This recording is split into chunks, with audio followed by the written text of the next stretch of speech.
দেখুন, অন্নপূর্ণা যোজনার টাকা এই মুহূর্তে যদি এখনো পর্যন্ত আপনার অ্যাকাউন্টে না এসে থাকে, তাহলে হয়তো আপনি আর টাকাটা পাবেন না।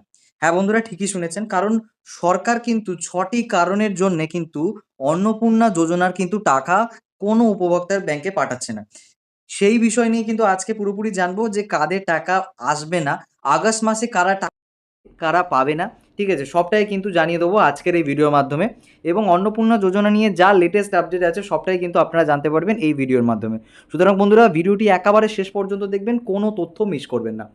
তো আমাদের চ্যানেলে যদি আপনারা নতুন হয়ে থাকেন, ঠিক আছে? তাহলে অবশ্যই কিন্তু আমাদের চ্যানেলটিকে সাবস্ক্রাইব করে বেল আইকনটা প্রেস করে দেবেন, যাতে ফিউচারে নতুন নতুন আপডেটগুলো কিন্তু সবার আগে আপনার কাছে পৌঁছে যায়। তো চলুন আমরা জেনে নিই এক এক করে পুরোপুরি অন্নপূর্ণা যোজনা নিয়ে যা কিছু আপডেট আছে সবটাই, ঠিক আছে? দেখুন, পরিষ্কার কথা, যারা এখনও টাকা পাননি, ঠিক আছে, যাদের এখনও আন্ডার প্রসেস দেখাচ্ছে, ঠিক আছে, তারা হয়তো মনে মনে আশঙ্কা করছেন যে তাদের আবেদন হয়তো বাতিল হয়ে যেতে পারে, ঠিক আছে? তাদের জন্য পুরোপুরি সরকারের যে নিয়ম সেটা একটুখানি বলি, এবং সরকারের ওপর থেকে বা সরকারের দিক থেকে কী আপডেট আসে। মূলত দেখুন, যাদের ২৮ লক্ষ মহিলা, ঠিক আছে, তাদের কিন্তু আবেদন আন্ডার প্রসেস ছিল। এই ২৮ লক্ষ মহিলার মধ্যে থেকে 90% মহিলা, হ্যাঁ বন্ধুরা ঠিকই শুনেছেন, 90% মহিলাদের কিন্তু আবেদনকে অ্যাপ্রুভ করা হয়েছে, এবং মাসিক যে ৩,০০০ টাকার অনুদান সেটা কিন্তু জুলাই মাসে ইতিমধ্যে ঢোকানো হয়ে গেছে। তো এর মধ্যে যদি আপনি এখনও না পড়ে থাকেন, তাহলে আপনি বা চিন্তা করতে পারেন যে কেন আপনার টাকাটা আসেনি। তাহলে কি আপনার টাকাটা জুলাই না মাসে এসে অগস্ট মাসে কি আসবে? তার কি একটা সম্ভাবনা আছে? সেই নিয়ে হয়তো আপনি আশাবাদী। কিন্তু আমি বলে দিচ্ছি যে অনেকেরই আবেদন কিন্তু বাতিল হয়েছে। হ্যাঁ বন্ধুরা ঠিকই শুনেছেন। ঠিক আছে? অনেকের আবেদন বাতিল হয়েছে। এবার কাদের আবেদন বাতিল হয়েছে, ঠিক আছে? সেটা কিন্তু আমি ৬টি কারণ আপনাকে বলব, যে এই ৬টি মূল কারণের জন্যে কিন্তু অনেক উপভোক্তার কিন্তু আবেদন বাতিল করা হয়েছে। ঠিক আছে? দেখুন, পরিষ্কার কথা বলে রাখি আপনাকে, যে সরকারি যে তহবিল, ঠিক আছে, রয়েছে, সরকারি যে তহবিল রয়েছে, সেই যে তহবিল, ঠিক আছে, সরকারি তহবিল, ঠিক আছে, সেই সরকারি তহবিলের অর্থের যে অপব্যবহার রোধ করতে এবং প্রকৃত দরিদ্র মহিলাদের সুবিধা পৌঁছে দিতে কিন্তু এই কড়া ধরনের কিন্তু ভেরিফিকেশান চালু হয়েছে। ঠিক আছে? আপনারা ইতিমধ্যেই জানেন ভেরিফিকেশান কিন্তু হচ্ছে বাড়িতে বাড়িতে গিয়ে, না হয়তো বিডিও অফিসে আপনাকে ডাকা হচ্ছে, না হয়তো আপনাকে যোগাযোগ করতে হচ্ছে, ঠিক আছে, না সরকারি আধিকারিকরা আপনাদের বাড়িতে আসছে, এমন অনেকগুলো উপায় কিন্তু কড়া পদ্ধতি কিন্তু ভেরিফিকেশান চলছে ইতিমধ্যেই। ঠিক আছে? এবারে বিষয়টা হচ্ছে যে এই যে কাদের বাতিল করা হচ্ছে, বা মানে কোন ৬টি মূল কারণের জন্য বাতিল করা হচ্ছে। দেখুন, পরিষ্কার কথা, চুক্তিভিত্তিক বা সাম্মানিক কর্মী, ঠিক আছে? এই বিষয়টা কেমন? যারা হচ্ছে কি অঙ্গনারী কর্মী আছেন, যারা আশা কর্মী আছেন, যারা সিভিক ভলেন্টিয়ার বা প্যারা টিচার আছেন, ঠিক আছে, বা পার্শ্ব শিক্ষকও বলে তাদেরকে, তাদের আপাতত আবেদন কিন্তু হোল্ড করা হয়েছে। অর্থাৎ তারা কিন্তু এই অন্নপূর্ণা যোজনার যে ৩,০০০ টাকা সেটা কিন্তু পাচ্ছেন না। ঠিক আছে? এবার এই মুহূর্তে দাঁড়িয়ে কিন্তু সেটাকে হোল্ড করা হয়েছে। পরবর্তীকালে কিন্তু সরকার এটা নিয়ে কিছু ভাবনা চিন্তা করতেই পারে। ঠিক আছে? এটাকেও বলে রাখলাম। এবারে হচ্ছে কি, যারা হচ্ছে কি রয়েছে আপনার সরকারি চাকরিজীবী, অর্থাৎ যারা হচ্ছে কি, বা যাদের পরিবারের, ঠিক আছে, আবেদনকারী যারা আবেদন করেছিলেন, ঠিক আছে, সেই পরিবারের কোনো সদস্য যদি সরকারি চাকরি করেন, তবে কিন্তু আবেদন সরাসরি কিন্তু বাতিল হবে। ঠিক আছে? এটুকু কিন্তু মাথায় রাখতে হবে আপনাদের যে পরিবারের যে ফর্ম ফিল আপ করেছিলেন, ঠিক আছে, সেখানে পরিবারের যদি কোনো সদস্য যদি সরকারি চাকরি করে, তাহলে সেক্ষেত্রে কিন্তু ফর্মটা বাতিল করে দেওয়া হবে সরকারের তরফ থেকে। ঠিক আছে? এবারে হচ্ছে কি, সরকারি পেনশন প্রাপক, এই জায়গাটাতে একটা কন্ট্রোভার্সির সৃষ্টি হচ্ছে। অর্থাৎ কি, যে কি বলা হচ্ছে, যে আবেদনকারী নিজে অথবা ফর্মে উল্লেখিত পরিবারের কেউ যদি সরকারি অবসরকালীন পেনশন পান, তাহলে আবেদন কিন্তু বাতিল বলে গণ্য হবে। এবার এই প্রসঙ্গে, ঠিক আছে, একটা প্রশ্ন থেকেই যাচ্ছে। ঠিক আছে? ধরে নিন যে একটা বাড়িতে হচ্ছে কি, ঠিক আছে, টোটাল ৩ জনের ফ্যামিলি, ঠিক আছে? ৩ জনের ফ্যামিলি, হয়তো দেখা গেল যে একটা ছেলে রয়েছে, তার স্ত্রী রয়েছে, এবং ছেলেটির একটি মা রয়েছে যিনি পেনশন পান।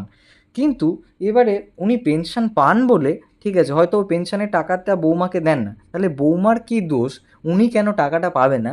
এই ব্যাপারে নিয়ে কিন্তু অনেক দিক থেকে কিন্তু অনেক রকমের কিন্তু অভিযোগ কিন্তু উঠে আসছে। যে তাহলে আমার শাশুড়ি মা আমাকে তো কোনো রকম হেল্প করে না, আমার সঙ্গে খুব চলে না, ঠিক আছে? তাহলে আমি আমার শাশুড়ি মায়ের জন্যে আমি কেন হচ্ছে কি এই আর্থিক সহায়তা থেকে বঞ্চিত হব? এটা একটা কন্ট্রোভার্সাল জায়গা, ঠিক আছে? তো এরকম হচ্ছে, ঠিক আছে? এবং একই সঙ্গে যারা ইনকাম ট্যাক্স পেয়ার, অর্থাৎ যারা কী করে, সরকারকে ট্যাক্স দেয়, ঠিক আছে? বিভিন্ন রকম ট্যাক্স হতে পারে, ঠিক আছে? ইনকাম ট্যাক্সের আওতায় না পড়েও টিডিএস, ঠিক আছে, আইটিআর ফাইল করেছেন, এবং ফর্মে হ্যাঁ করে দিয়েছেন, ঠিক আছে, তাদের ক্ষেত্রেও কিন্তু সমস্যা হতে পারে। হ্যাঁ বন্ধুরা ঠিকই শুনেছেন, তাদের ক্ষেত্রেও কিন্তু সমস্যা হতে পারে। ঠিক আছে? এবারে পরিষ্কার কথা, ব্যবসা বা সম্পত্তির উন্নতি, ঠিক আছে? দেখুন পরিবারের কোনো হচ্ছে কি মানে যদি কেউ, ঠিক আছে, জিএসটি রেজিস্ট্রেশন করে থাকেন, একাধিক পাকা বাড়ি থাকলে, নির্দিষ্ট সীমার বেশি জমি থাকলে কিন্তু সেক্ষেত্রে আপনার কিন্তু আবেদন বাতিল করা হচ্ছে। অর্থাৎ আপনার পরিবারে যদি কারোরও থাকে তাহলেও কিন্তু আপনার আবেদন বাতিল করা হচ্ছে বলে জানানো হচ্ছে। ওকে? এছাড়া কি অন্যান্য সরকারি ভাতা প্রাপকরা কিন্তু এই সুবিধা থেকে আপাতত বঞ্চিত বলে ঘোষণা করা হচ্ছে। ইতিমধ্যেই সরকারের নানান রকম সামাজিক সুরক্ষা প্রকল্পের কিন্তু চলছে, যার মধ্যে রয়েছে বিধবা ভাতা, যার মধ্যে রয়েছে বার্ধক্য ভাতা। এবার যে বিধবা ভাতা পায় সে কিন্তু কখনো এই অন্নপূর্ণা যোজনা কিন্তু আওতার মধ্যে পড়বে না। অর্থাৎ সরকার কিন্তু এই দুটো ভাতা কিন্তু একসঙ্গে প্রদান করবে না, যে কোনো একটি ভাতা কিন্তু তাকে নিতে হবে। ঠিক আছে? তো বুঝতেই পারছেন, তো এই ৬টি কারণের জন্যে কিন্তু অনেকেরই আবেদন কিন্তু বাতিল হচ্ছে। এবারে দেখুন পরিষ্কার কথা, কারা যোগ্য একটুখানি বলে রাখি। প্রকৃত দরিদ্র, ঠিক আছে, মধ্যবিত্ত প্রান্তিক লোকরা, ঠিক আছে, প্রান্তিক পরিবারের মহিলা যারা অন্য কোনো ভাতা পান না তারা কিন্তু যোগ্য। ঠিক আছে? পরিবারের কেউ সরকারি চাকরি করেন না এবং যারা মানে সাধারণত পেশায় যেমন দিনমজুরের সঙ্গে নিযুক্ত আছেন তারা যোগ্য। ঠিক আছে? এবারে পরিষ্কার কথা একটা কিন্তু খবর উঠে আসছে যে টাকা কিন্তু ফেরত দিতে হবে। অর্থাৎ যারা মিথ্যে বা ভুল তথ্য দিয়েছেন, দেওয়ার পরে একদম প্রথম দফার টাকা পেয়ে গেছেন, জুন বা জুলাই মাসের টাকা পেয়ে গেছেন, ঠিক আছে, যাদের ভেরিফিকেশন হয়নি, ঠিক আছে, তাদের কিন্তু আবার ভেরিফিকেশন করে যদি দেখা যায় যে আপনি অযোগ্য, তাহলে কিন্তু আপনার, ঠিক আছে, যে টাকা সেটা কিন্তু ফেরত দিতে হবে। এমনটা কিন্তু ইতিমধ্যেই হচ্ছে অনেকগুলো প্রকল্পের সঙ্গে। ঠিক আছে? তো এই প্রকল্পের সঙ্গেও কিন্তু হতে পারে। এবারে আন্ডার ইনকোয়ারি মানে এটা কিন্তু অনেকের কাছে এখনও স্পষ্ট নয়। আন্ডার ইনকোয়ারি মানে আপনার ফর্ম কিন্তু বাতিল একেবারে হয়নি। অর্থাৎ আপনি কিন্তু নিশ্চিন্তে থাকতে পারেন, আপনার ফর্ম কিন্তু জমা দেওয়ার তথ্য বর্তমানে ব্লক বা পঞ্চায়েত স্তরে কিন্তু খতিয়ে দেখা হচ্ছে বা যাচাই করা হচ্ছে। ঠিক আছে? প্রথম ধাপে কি হচ্ছে, প্রথম ধাপে হচ্ছে কি তথ্য আপনার যাচাই হচ্ছে। ঠিক আছে? তথ্য আপনার যাচাই হচ্ছে, অফিসাররা প্রয়োজনে কল করতে পারে, সরাসরি বাড়িতে আসতে পারে। তারপরে দ্বিতীয় ধাপে আপনি কিন্তু অ্যাপ্রুভাল পাবেন যে আপনার, হ্যাঁ, আপনি যোগ্য, এলিজিবল, আপনি অ্যাপ্রুভাল পেয়ে যাবেন। এবং তৃতীয় ধাপে কিন্তু অগস্ট মাস থেকে, ঠিক আছে, অগস্ট মাস থেকে কিন্তু মুখ্যমন্ত্রী ঘোষণা অনুযায়ী নতুন আবেদন এবং ভেরিফিকেশন প্রক্রিয়া 30শে আগস্ট পর্যন্ত চলবে এবং পরবর্তীকালে যোগ্যদের চূড়ান্ত তালিকায় কিন্তু প্রস্তুতের কাজ চলছে। অর্থাৎ ওইটাই কিন্তু আগামী দিনগুলোর জন্য বা আগামী মাসগুলোর জন্য মেনটেন করা হবে। তো বন্ধুরা, আশা করি আপনারা পুরো বিষয়টি ভালো করে স্পষ্টভাবে বুঝতে পেরেছেন। ঠিক আছে? এবং আপনি যদি এই মুহূর্তে এখনও পর্যন্ত আপনার আন্ডার ইনকোয়ারি দেখে, হ্যাঁ, আপনি কিন্তু অপেক্ষা করুন। ঠিক আছে?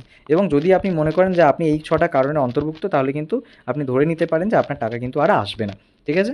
তো বন্ধুরা, এই ছিল আজকের ভিডিও সম্পূর্ণ তথ্য। আশা করি আপনাদের ভালো লেগেছে ভিডিওটা। যদি ভালো লাগে তাহলে কিন্তু অবশ্যই লাইক করে দেবেন, চ্যানেলটিকে সাবস্ক্রাইব করতে ভুলবেন না এবং অবশ্যই করে কিন্তু বেল আইকনটা প্রেস করে রাখবেন, যাতে ফিউচারে সকল রকমের নতুন আপডেটগুলো সবার আগে আপনার কাছে পৌঁছে যায়। Till then, tata, bye bye, take care, ভালো থাকবেন।